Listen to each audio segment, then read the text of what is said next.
The David Pakman Show at davidpakman.com.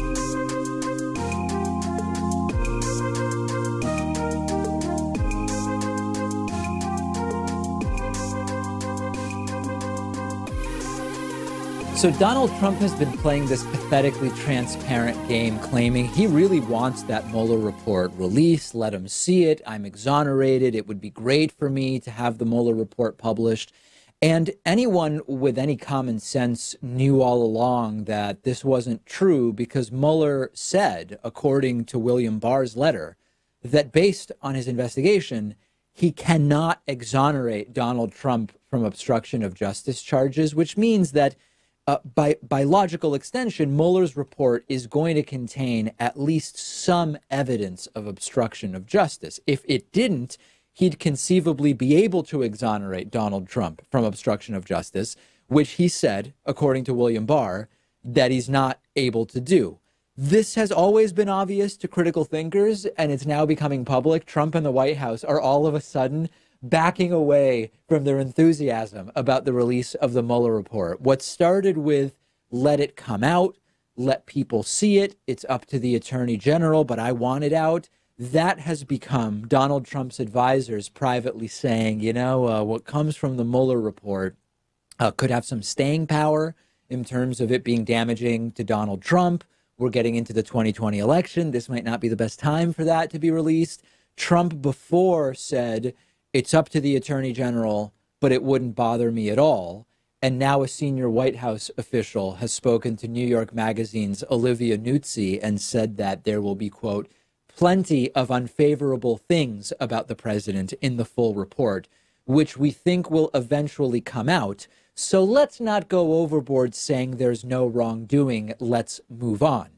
Donald Trump is also laying the groundwork for ignoring or belittling or continuing to try to prevent through Mitch McConnell the report's full release, tweeting yesterday, quote, there is no amount of testimony or document production that can satisfy Jerry Nadler or shifty Adam Schiff. It is now time to focus exclusively on properly running our great capital C country, sort of implying that maybe rather than worrying about releasing the Mueller report, it's just time to move on and do stuff now that he's been cleared. So Trump is now calling demands to publish the report a disgrace and a waste of time, rather than what it was last week, which is something that he welcomed and wouldn't have any problem with at all. I actually don't think that this is anything more than Trump last week not realizing that this thing didn't exonerate him. I think, Pat, that Trump didn't know that the Mueller report is not the same thing as William Barr's 4-page letter. Now that Trump is realizing that, now that Trump's attorneys have probably sat him down and said, listen, he couldn't exonerate you from obstruction, that means the full report's going to have some damaging stuff. I think Trump just didn't know it then. He knows it now, and now he's not so gung-ho about this thing being released. Or maybe before he thought that the obstruction of justice evidence just had to do with him firing James Comey, threatening or trying to push Jeff Sessions into resigning, maybe the witness tampering stuff having to do with Michael Cohen. And now he's caught wind that maybe there's more here that the public didn't know about. Because if we see the Mueller report and it's just basically things that we've already heard about, things that have already been covered by the media, it's not going to be too damaging to him.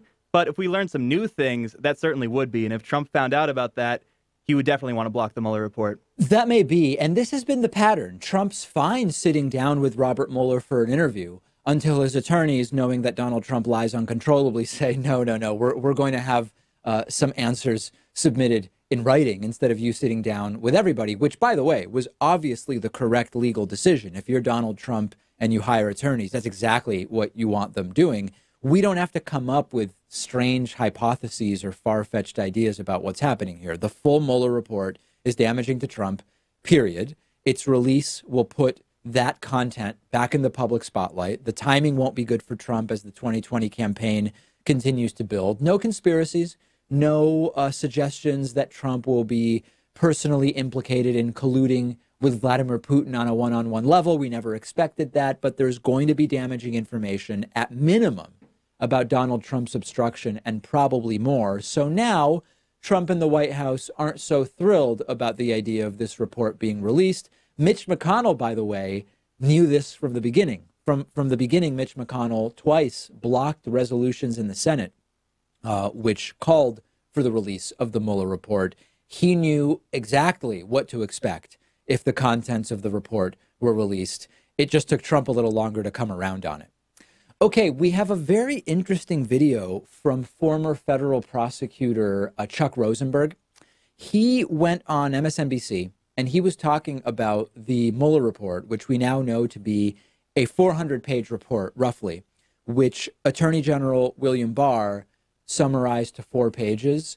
And he made a sort of obvious but still clever remark, which is, as a prosecutor, it never took him 400 pages to say that nothing happened and that no wrongdoing took place.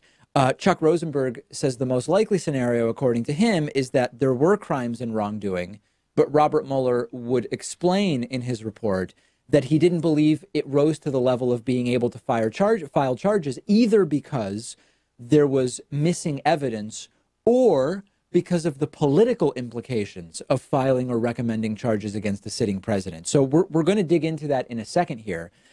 Because remember, Robert Mueller, I'm guessing, knew that Donald Trump's attorney general had publicly taken the position a year ago or longer at this point that a sitting president cannot be indicted for obstruction. So if you're Robert Mueller and you're making a political calculation, you might say, listen, I've got 85% of what I believe would be necessary for an indictment on obstruction of justice. But the guy who is going to ultimately have to decide about this, Donald Trump's Attorney General William Barr, doesn't even believe at a sort of overarching level that the president can be indicted for obstruction of justice.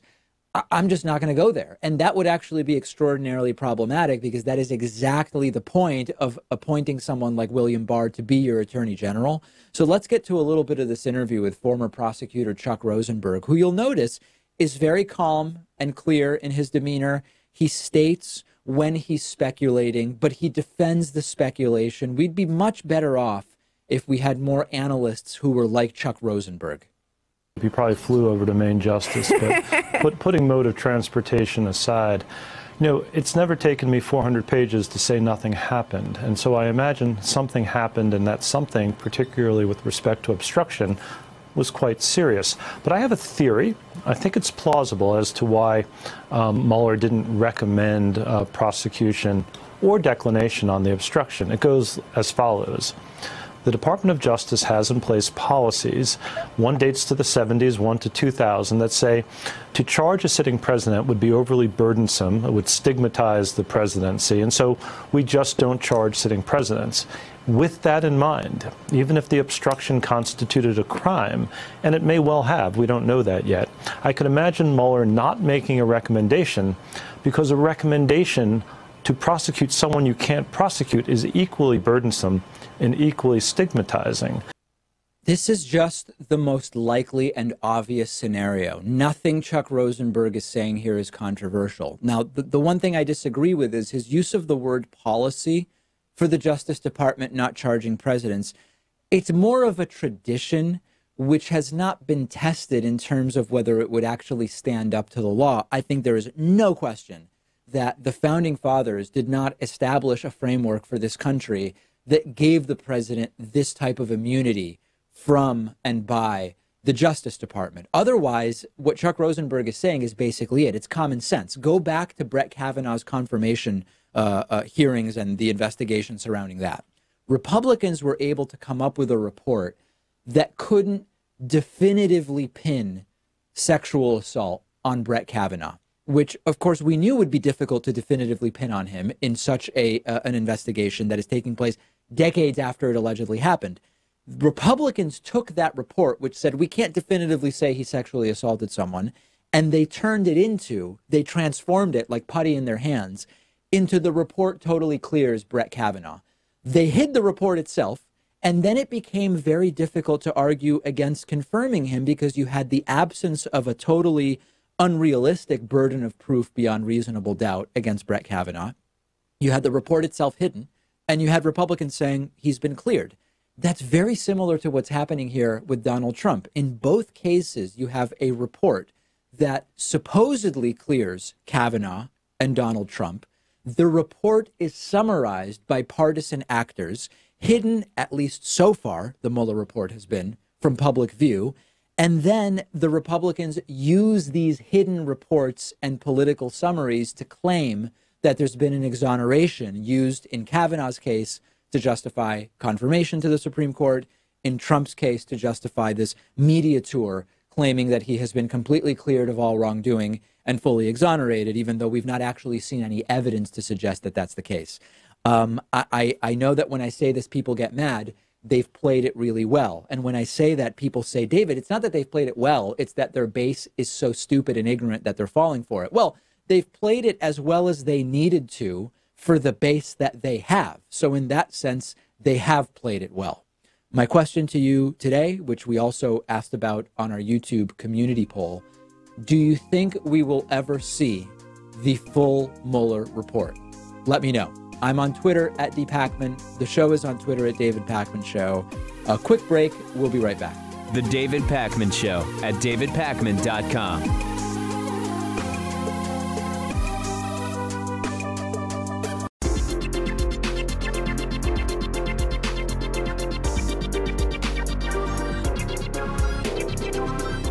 The David Pakman Show at davidpakman.com. Today's new member of the day is Sharon McCord. Sharon, I really appreciate you signing up for membership. Membership is the #1 funding source for the show. If you can afford a couple of bucks a month, I encourage you, and I am, with peace and love and humility, asking for your support. Membership support makes us sort of insulated from the comings and goings of YouTube revenue, advertiser revenue, the whims of those who control monetization and all of that stuff. You can sign up at www.joinpakman.com. Someone who signed up almost 5 years ago is today's new member, sustaining member of the day, Louis Sizz. Louis, thank you so much. Sharon, thank you. And we do have a coupon code available, which will save you 40%. That code is THISIS2020. Apply it to the membership of your choice. It'll drop the price 40%. You still get 100% of the member benefits, including the bonus show, the commercial-free daily audio and video streams, and the monthly members-only newsletter, which is going out in a few days. It's going to be going out. Okay, Hatriot Mail. Hatriot Mail is when my crazy, crazy hate mail I receive is read interpretively by a professional voiceover artist over so-called patriotic music. Here's a quick reminder about the full scope of Hatriot Mail. Because thoughts and prayers are bulletproof. Hatriot Mail. Written by patriots who hate David Pakman. Because America. And because freedom. So I think that the subject of this Hatriot Mail is the Barr memo, even though they spell it B-A-R, like the memo from the bar down the street, rather than William Barr, B-A-R-R. But I'm pretty sure that's what this Hatriot Mail is about. Beyond that, I've not been able to figure out too much about it. Maybe you'll have a better shot. Incel, you lost. Barr didn't say any of those things, you just put words in his mouth. Because your entire world is crumbling, you fake news, Jew-hating leftist TYT Nazi. Soy boy, I really wonder if David Duke knows that Jesus was a Jew. Born to a Jewish father and a Jewish mother in a primarily Jewish area, Jesus would be horrified by his attitude. You know, usually I'm not called a Jew hater, so this is sort of a new one. But I do feel pretty strongly that this has to do with the Barr letter.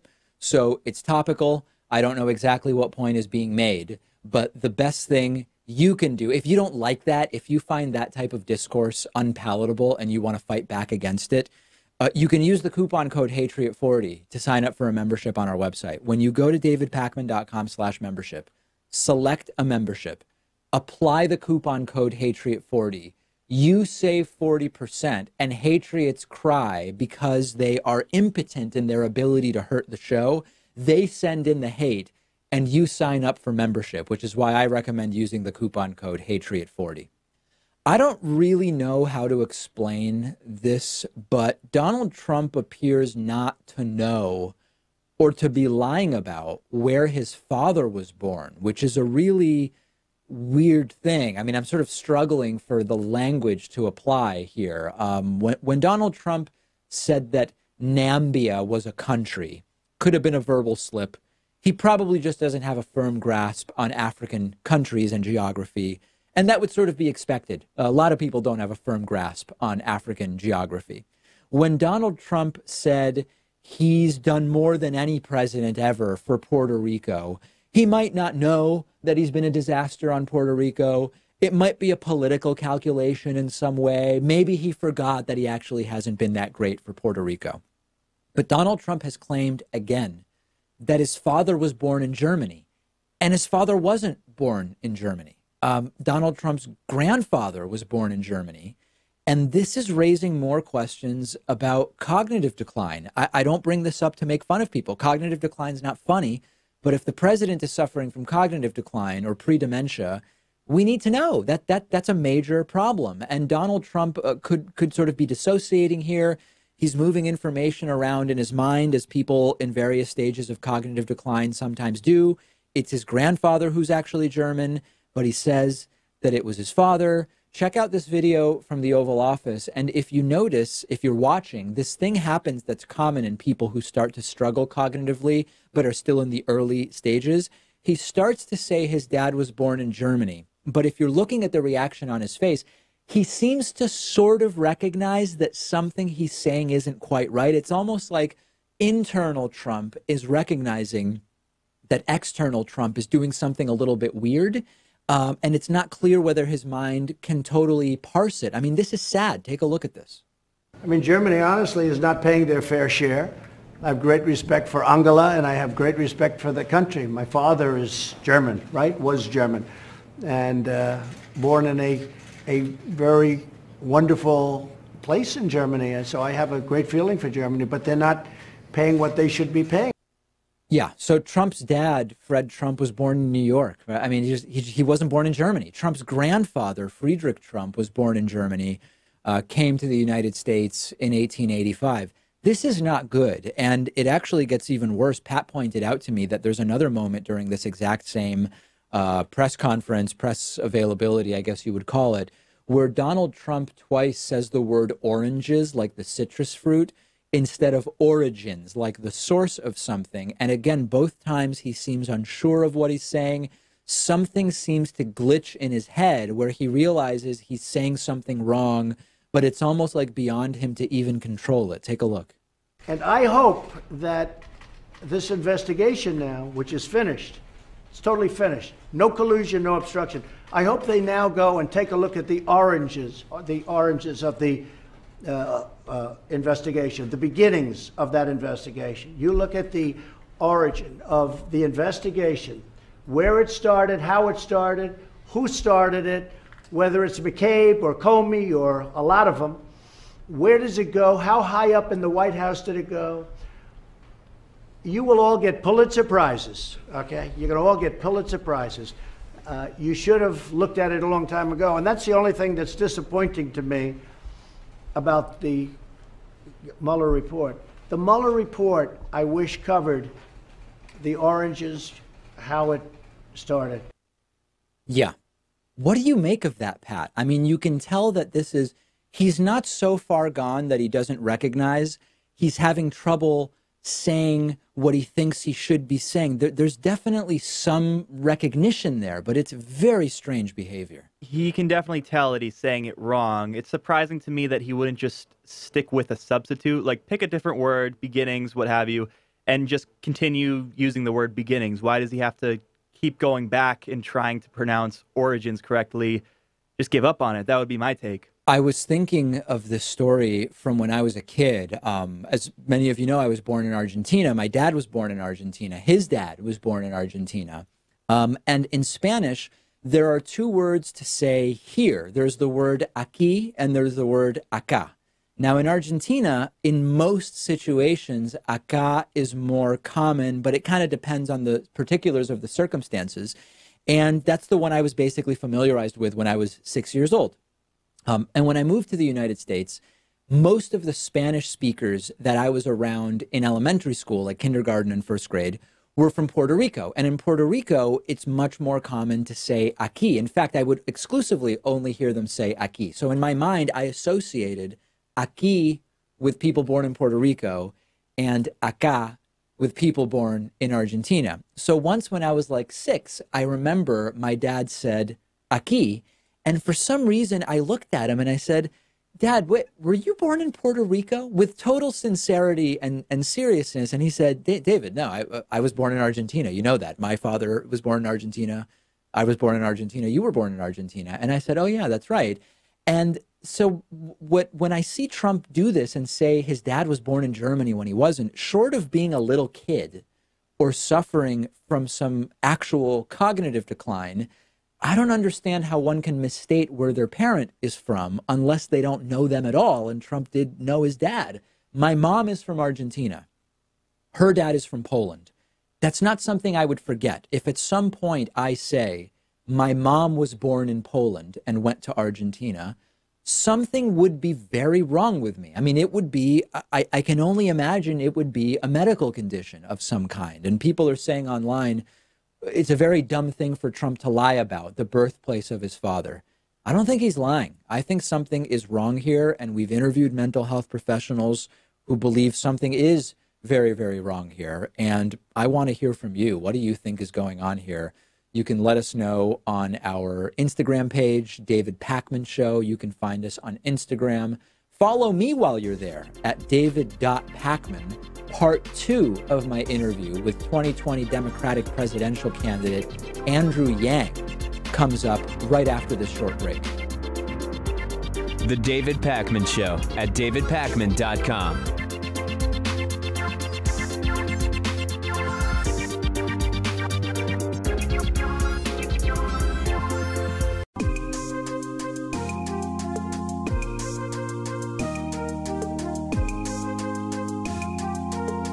Welcome back to the David Pakman Show.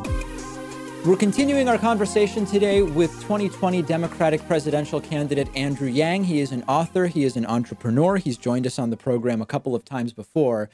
Andrew, I want to continue our conversation talking about what some call free college, what I call college paid through tax revenues. Talk to us about your position on that idea, which was popularized, I guess, most recently in 2016 by Bernie Sanders. Are you for it or are you against that? Well, I'm 100% for the spirit of it, which is that it's immoral the way we've crushed younger people in particular by this incredibly expensive education system. College has gotten 2.5 times more expensive than when I went, and it hasn't gotten 2.5 times better. And there are many families in the U.S., you know, I mean, I've got 2 young kids, and you look up and you'd be like, how much is college supposed to cost? The whole thing has gotten out of control. So I'm all for the spirit of it. There are some issues, though, with presenting it as the big move, because even after all these years of prescribing college to young people, only about 33% of Americans are going to graduate from college. And the 6-year completion rate from college, if you start, is only 59%. So 41% of people are dropping out. Now, some of that is related to cost, but some of that is related to the fact that college is not for everyone. And so if you treat this as your main economic fix, then you're really directing resources towards the top third of the population. And when you graduate from college today, you have a 44% chance of being underemployed. In other words, you're doing a job that is not right now requiring a college degree. And that does not change based upon the cost of your education. So while we 100% need to rein in the cost of college and bring it down to some sort of normal affordability levels, and we 100% have to take we should do large-scale forgiveness of this $1.5 trillion in school loans that have been accrued, that is this crushing weight on young people in particular. We need to do those things, But we also need to be realistic about the fact that college is not for everyone and college is not a cure-all, and that presenting it as such is actually perpetuating some misconceptions in many Americans' lives. And if you're 30, like, what does free public college do for you anyway? You know, it's like if you it does a lot if in 10 years your kids will be in college. Yeah. But then again, there is, you know, like, college is not for everyone. And if you're in like the 67% of the population that's not going to end up with a college degree, like, you know, it may not benefit you directly. And it's speculative that you're going to have a child at, you know, that particular point. So it's much better just to put $1,000 a month into everyone's hands and say, look, if you're going to go to college, this will partially pay for it. If you go to vocational school, this will partially pay for it, maybe entirely pay for it if the program is inexpensive enough. If you want to start your own business, if you want to do something independent, just putting $1,000 a month into people's hands would actually help introduce some level of accountability in the cost of education as well. And I have separate proposals and plans to reduce the cost of college. I want to go to colleges and say, look, if you have to get your prices in line, or you're not going to get access to federal aid anymore, which every college is dependent on. And so you can start enforcing some cost discipline, try and get their administrator to student ratios down, because that's actually caused the explosion in the cost of college. So this is a multifaceted problem. And just saying like, hey, if I can get public college tuition down will solve the problem. To me, there are a few other pieces to the puzzle. So I'm for the spirit of it, but my approach would be somewhat different, and I believe would benefit more Americans. Okay, so there's a ton there to dig into, and maybe we can try to break it down into some component parts. I mean, first of all, I completely agree with you. College isn't for everyone. I disagree that free tuition for public colleges and universities is actually going to lead to people that shouldn't be going to college for a couple different reasons. Number one, you still have to get in, right? And colleges still have standards. It's not community college, you know, where I went undergraduate at the University of Massachusetts.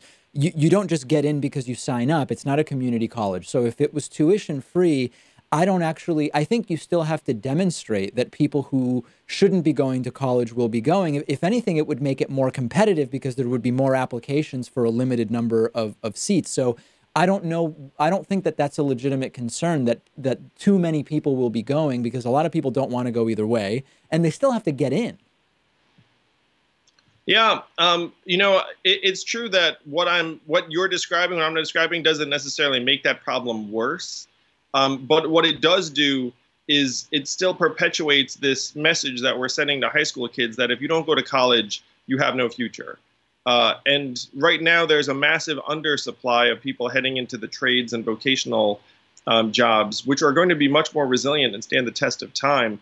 It's much easier, frankly, to automate away like a bookkeeping job or an accounting job or an entry-level journalist job that existed X years ago than it is to automate away a plumber, an electrician, like a line repair person. And only 6% of American high school students right now are in technical or vocational training, whereas in Germany, that's 59%. So we're massively underinvesting in vocational and technical and apprenticeships, and frankly, over-indexing to college graduates. That may well be, but this kind of gets to the other sort of concern I have with the way you're more generally laying it out, which is that while it's true that lots of jobs have not and will not require a college degree, to the extent that our immigration policy remains more or less what it is now, in other countries, more and more people do have college degrees, and they are increasingly competitive within the United States for the jobs that do require college degrees. So while I agree with you that lots of jobs don't require a college degree, I would question the idea of not taking advantage of something that will get more people in the U.S. who want those jobs to have degrees, because otherwise we're just going to lose those jobs in the United States to people from other countries. Now, if you're not an economic nationalist, you don't care about that, right? If you want full movement of labor between countries you say it's just as good. Yeah, you do care about that. That's the thing. Yeah, yeah, very, very much so. I mean, you know, I'm not anti-college in the least. You know, like I'm like pro-college, and I want to help people afford attend college in affordable ways. I think the fact that all of these states have cut back on their aid to their public university systems, like in all likelihood, I think Massachusetts is above average in this regard, but there are many other states that have cut back the public support, and so the tuition's gone up and up and up. like I'm 100% for greater support for public education and getting that ticket price down, particularly for people who attend college in state. And then if you have a reasonable tuition level and you're getting $1,000 a month starting at age 18, then you can get to very, very affordable college very quickly. Now, on the cost of college, I wonder, and I'm thinking out loud, this isn't a rhetorical question, I'm genuinely wondering, if we think about the different ways that we might be able to reduce the cost of college, if public colleges and universities were tuition-free, wouldn't that put some downward pressure on the private colleges and universities to say, we're now in competition. We actually now need to justify why someone would pay to come here rather than to pay nothing or only for books and fees, depending on what we mean by tuition free, to go to a state or a state college or university. Isn't that a great way to introduce some competition rather than all forces that drive prices up for college, like it being easier and easier to get student loans? Wouldn't free college tuition for state colleges and universities put downward pressure on prices at the expense of private schools? Yeah, it might.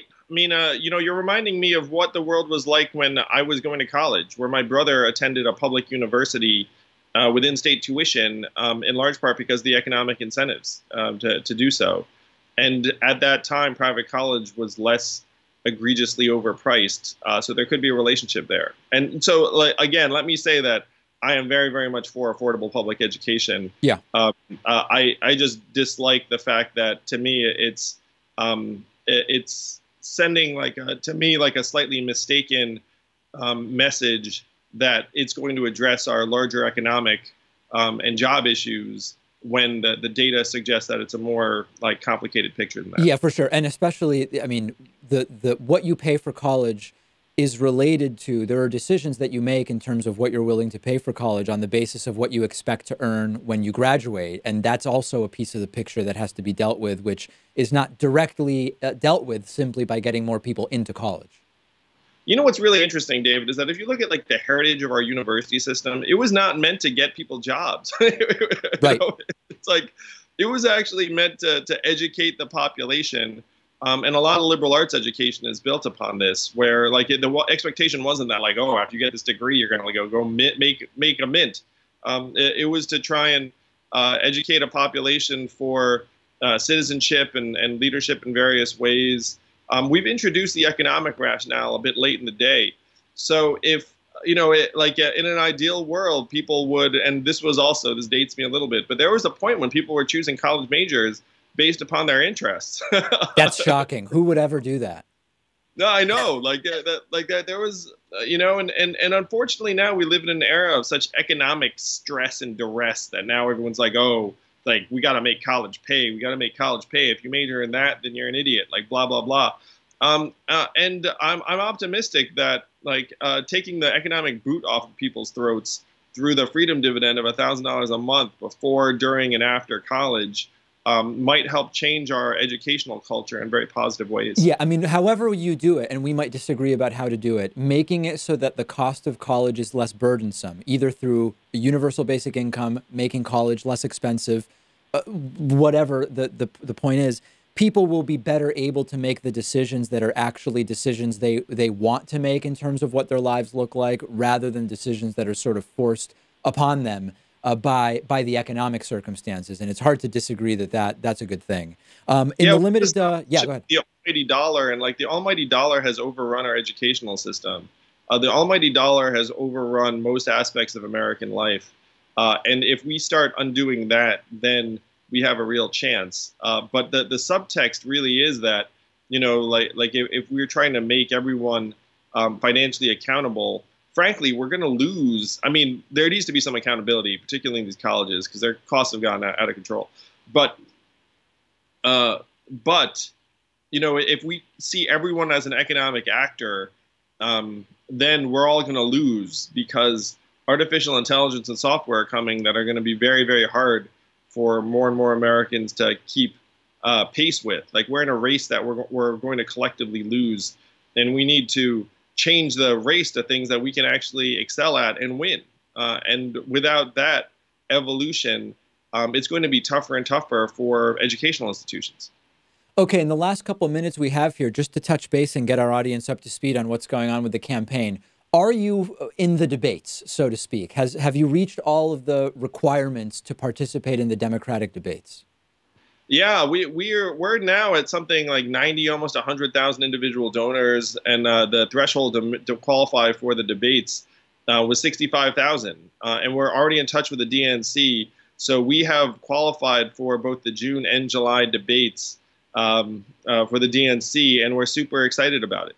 And what is your strategy going to be in a field that is relatively crowded, certainly more crowded than it was on the Democratic side in 2016? What will your approach be? And most importantly, will you be targeting anyone with particular nicknames on stage? Yeah, I've got a nickname for everyone. No, I'm just kidding. The plan is just to introduce myself to the American people. Like, most Americans are not paying much attention to the race just yet. Unlike the people who are like watching, listening to you, David, I think that they're, much more politically savvy than the average American.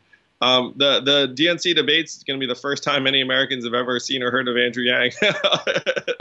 And so rather than try and have some zinger, like, I just need to have a chance to express, my beliefs that we need to make this economy work for people, work for families, work for Americans, and that we need to think bigger about what that means in the 21st century. I'm really excited about the opportunity in both June and July. And from a tactical standpoint, does it even make sense for 2020 candidates to be talking about Russia and Mueller at this point, or is it best to just let that be what it is and focus on a platform for 2020? Well, I've always thought the job was to beat Donald Trump at the ballot box, and we need to solve the problems that got him elected in the first place. And to me, the central problem that got him elected is economic stress and distress around the country, where 78% of Americans are living paycheck to paycheck, 57% can't afford an unexpected $500 bill. There's a mindset of scarcity that is sweeping our country, and that helped get Donald Trump elected, and that's what we need to fix. So there are tons of people talking about Mueller and Russia, but I don't think it's my job to be one of them. All right. Andrew Yang is running as a Democrat for president in 2020. Andrew, really appreciate you taking time out of your increasingly busy schedule to talk to us. Hey, David, you're one of the originals, so I will always come back for you because, no matter how cool I get, and if I win, I'll 100% do an interview from the White House with you. Oh, wow. That is recorded. Fortunately, we have that on video. Yeah, for sure. Thanks, Andrew. Really appreciate your time. Thanks, David. You too. The David Pakman Show at davidpakman.com.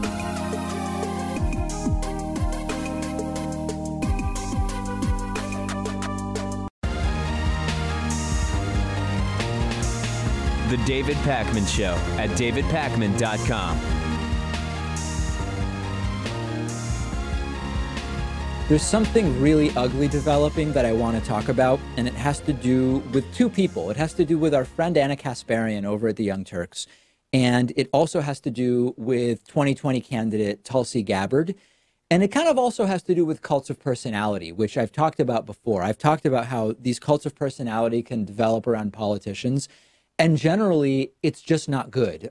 Spirited, enthusiastic, supportive candidates that you think will be good for America, that's great. We want that. We want people to be engaged. We want people advocating for people and policies that they think are going to bring positive change. Who could possibly criticize that? Engaging in a respectful and sort of issues-oriented debate, even if there are strong disagreements, that's great. I'm all for it. It's what I do. This show is built around that idea. But when the behavior starts to become obsessive and it turns into a cult of personality, generally speaking, it's bad, and we should call it out when that's going on. We saw this, and we still see it around Donald Trump and his followers. There's a serious cult of personality around Donald Trump, and you can often tell because when you criticize Trump policy, the blowback from his supporters is ad hominem. It's talking points and memes and personal attacks and insults. There's no doubt that there was a sort of cult of personality around George W. Bush. It's not just the right. There are cults of personality around people that are ostensibly on the left. If you go back to the 2016 election, Jill Stein, I would criticize Jill Stein on issues, and the blowback would be, I'm an establishment shill, smearing Jill Stein. I'm a Jew who can't see the truth like Jill Stein is able to, all of this stuff. There was a slight cult of personality around Bernie in 2016. Now, not all Bernie supporters. In fact, most did not sort of support Bernie in this way. I was a Bernie supporter in 2016. But there was this enclave of the sort of Bernie or bust movement that had a component of that toxic cult of personality. So these cults exist on the left, they exist on the right. And right now, I'm seeing it with Tulsi Gabbard. Every time I critique Tulsi Gabbard, the level of vitriol and toxicity that is in the comments and reactions is notable. Attacks against me, claims that I'm smearing without actually refuting any of the assertions that I make factually. So I was really interested when last week Ana Kasparian from the Young Turks did an episode of No Filter, where she has previously critiqued and analyzed multiple 2020 candidates. She did a segment about Tulsi Gabbard. The segment was good. I tweeted the segment. It was filled with fact-based critiques as Ana Kasparian saw them, based on things that Tulsi Gabbard has said or things that she's done, or based on how she voted. There were no ad hominems from Ana. There were no smears. The video got mostly dislikes, more dislikes than likes, and it got a ton of comments that are just disgusting. Stuff like Anna's a hack. She's spewing propaganda. She's an aborted 3-year-old. This is an attack on Tulsi. Anna's not really progressive. Ana loves ISIS. I could go on just telling you the stuff that was said, but you probably get the idea. So far, nothing is surprising. Okay, we've seen this around Tulsi Gabbard since she announced her candidacy. So the next thing that happens is that our friend Cenk Uygur from the Young Turks interviews Tulsi Gabbard in the Young Turks studio a few days after Anna's video is put out. And it's notable that Ana isn't part of the interview. Cenk is interviewing Tulsi Gabbard. Ana has been part of other interviews that TYT has done with 2020 contenders and politicians who visit their studio, but Ana's not there. And this leads to even more smears of Ana by Tulsi Gabbard supporters. Ana is bad because she refused to participate in the interview with Tulsi Gabbard. And it turns out that Tulsi Gabbard, presumably as a result of the video Ana did last week, said that Tulsi would not participate in the interview if Ana participates, that Ana should not be part of the interview with Tulsi Gabbard. Ana followed up about this and actually said the following in a reaction video yesterday. Take a look. Although I would have loved to ask Gabbard about the issues raised in my previous episode of No Filter, I was informed by her camp that I would not be part of the interview she had with TYT last Friday. It was surprising and a very surprising demand, considering no other candidate had done the same, regardless of how critical I've been about their positions in the past. I've said multiple times that true leaders put themselves in uncomfortable positions when it's the right thing to do, and answering the questions I had was the right thing to do. Cenk Uygur conducted a great interview, and I highly recommend you all check out the full conversation on TYT's YouTube page. But to set the record straight for those who think I ran from that interview, understand that I was in the same room watching as it took place.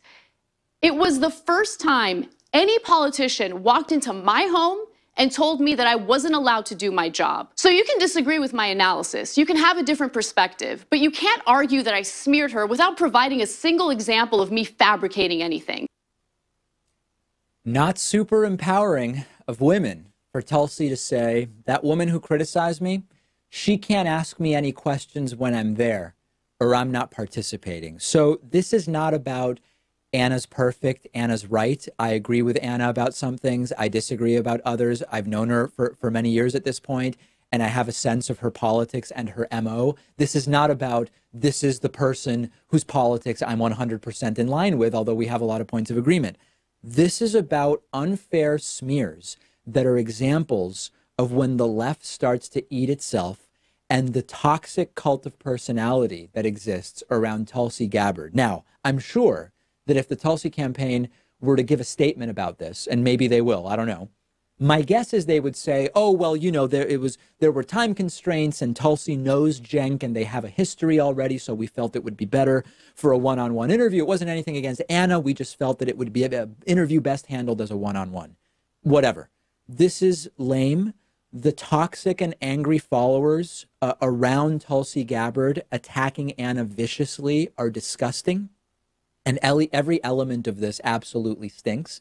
And this is exactly the type of thing that I talk about when I talk about cults of personality, when I talk about arguments that aren't really arguments, attacking the messengers and calling people shills and smearers when they are simply saying, this is what the person said, and this is my interpretation of that.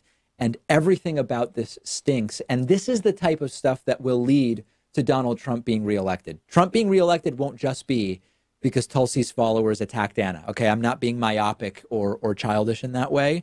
But this type of thing developing around a particular candidate, it's just not good for the left. And if the number one priority is removing Donald Trump from office, this is not the way to do it. This is part of a bigger picture that is going to make it not happen and give us 4 more years of Donald Trump.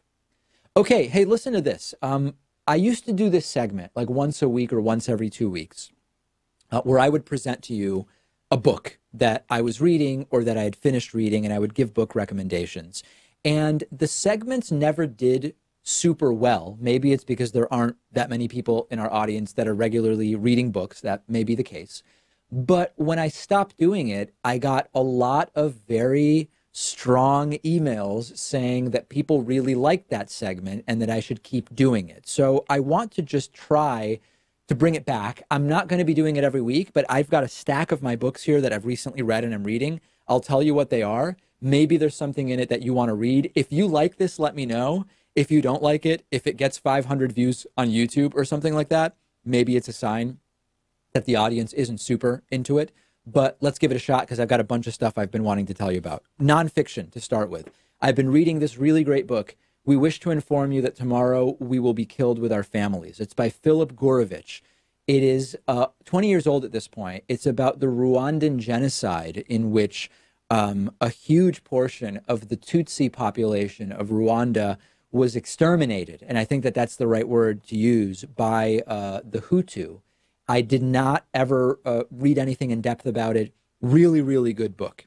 Another nonfiction book I recently read by John Ronson, who's been a guest on this program, who wrote The Psychopath Test, or The Sociopath Test. Psychopath, I think. The book is So You've Been Publicly Shamed. It's very interesting in that it looks at public social media shamings and when and where people are and aren't sort of redeemable, which I think is a big problem in social media culture. He tells stories, including those of people we've interviewed on the show, like Jonah Lehrer, who was caught in a plagiarism and sort of fabrication scandal. Really good book, quick read. It's 300 pages. I think I read it in a weekend because it's such a quick read. I think this one I've mentioned before. Escape from Camp 14 by Blaine Harden. This is the story of a North Korean born in a North Korean prison camp who escaped, told his story. Turned out that the story as initially told was not completely accurate. And that is addressed in the book. Fascinating book, including about the conditions in these North Korean labor camps. Highly recommended. Also a quick read. Something a little different, a little more academic, combining two topics that are interesting to me, coffee and Judaism. This book is called A Rich Brew, How Cafes Created Modern Jewish Culture. And it's a really interesting sort of tour of cafes dating back to the 19th century, starting in Odessa, in Poland, in New York City, etc. My home city of Buenos Aires is mentioned here. Really, really interesting book. It is certainly dense and academic. It's by Shahar Pinsker, rather. Recommend it. Not a quick read, I will be very clear about. And then lastly, on the nonfiction side, The Righteous Mind by Jonathan Haidt. Jonathan Haidt was on the show a couple of months ago. This is not his newest book. This one is from, let me take a look here, 2012. But it is a very interesting analysis of how he, Jonathan Haidt, sees not so-called tribalism, but what's called groupishness, as a mechanism through which we can understand how modern political partisanship has developed. A really, really good book, The Righteous Mind by Jonathan Haidt. Okay, those are a few nonfiction recommendations. Are you seeing anything here, Pat, that's remotely interesting to you, or is this not a good list for you? No, I think it's a great list. The one about the Rwanda genocide I'd like to read, I think, because I'm not too studied up on that. Am I allowed to give a recommendation of my own, too, or is that not allowed? Or we're going to have to bleep that out? You can do it as long as it's not a recommendation that I never do this again. Okay. How about How We Got to Now, The 6 Inventions That Made the Modern World? That's the book that I'm wrapping up right now. It's actually due back at the library in 2 days, so I got to be quick with it. It's about the importance of inventing refrigeration, glass, the light bulb. Really interesting stuff. That's the recommendation I would give to you today. Yep. That book is actually on my list of things I want to read. I think Bill Gates may have recommended that, although he might have recommended How the World Became Modern, which is that's a different book. But yes, that is, I agree with that recommendation from Pat. Okay, 2 fiction recommendations. Number 1, Elliot Pepper sent an early copy. His new book, Breach, doesn't even come out until May 14th. He sent me an advanced copy, which I finished last week, and it's excellent. I call this a techno thriller, and he may disagree with that. I hate misgenreing books, but this is really good, and I would encourage you to pre-order it or potentially get it on May 14th. The idea is it's a world where there is a company that is a transnational company that controls what's called the feed. The feed manages everything from social networks to transactions to, it's sort of like a souped up internet, all-seeing Google type of entity. And it's a world, the series is called Analog, all based around that sort of circumstance. And then that got me interested in this other book, which I'm now reading, Infomocracy. Infomocracy is by Malka Older. And infomocracy is a very interesting concept where instead of having national elections the way we do now, where the United States elects a president and then China elects a president, maybe a president for life, the entire world has been divided into what are called sentinels, each of which have, I now forget if it's 10,000 or 100,000 people. So in the US, we have congressional districts with 700-something thousand people each. The idea is the entire planet is divided up into these 10 or 100,000 person sentinels, each of which gets to elect representative governments. Some of the governments are corporations. Some of the governments are algorithms and don't even have like a specific person associated. Very interesting, and highly recommend that you check it out. Okay, let me know, do you care about these recommendations or is this boring stuff? We have a voicemail number. The number is 219-2-DAVID-P. The voicemail line made possible this month by our good friends over at Linguist, the language learning app that gauges your skill level, finds your weaknesses, and puts that all together with everything we know about neuroscience and memorization to personalize the language learning program for you. I've been using it to improve my French. I love it. I encourage you to try it for free. No credit card needed. Linguist.com/Pacman, Linguist with a V.com/Pacman. Here is a voicemail, an inspiring voicemail related to my segment last week about Bernie Sanders' weaknesses. Take a listen. Hi, David. My name's Jeremy. I've been listening to your show for a few weeks, and I really like it. I was probably going to sign up for a membership anyways, but at some point. But what inspired me to do it today was hearing your segment about how people were canceling their memberships because you did that segment that was like a thought experiment on the best arguments against Bernie Sanders. I'm probably going to end up voting for Bernie, but I thought that was a good segment, and I found it just completely ridiculous that there's people who, you know, are going to quit the show because you're entertaining, I guess, the best arguments against him. And so I just thought that was ridiculous, and it inspired me to sign up for a membership. So keep up the great work. I really like the show. Thanks. Bye. Really appreciate this. Really appreciate this. Yeah, last week there were people who said, David, could you please do an argument, a video about the strongest arguments against Bernie? I did it. And then a couple people canceled memberships saying that was a really bad segment to do.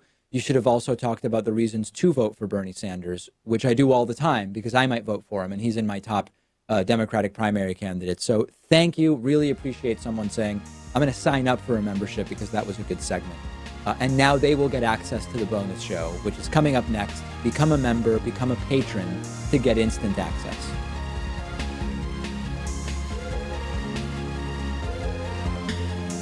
The David Pakman Show at davidpakman.com.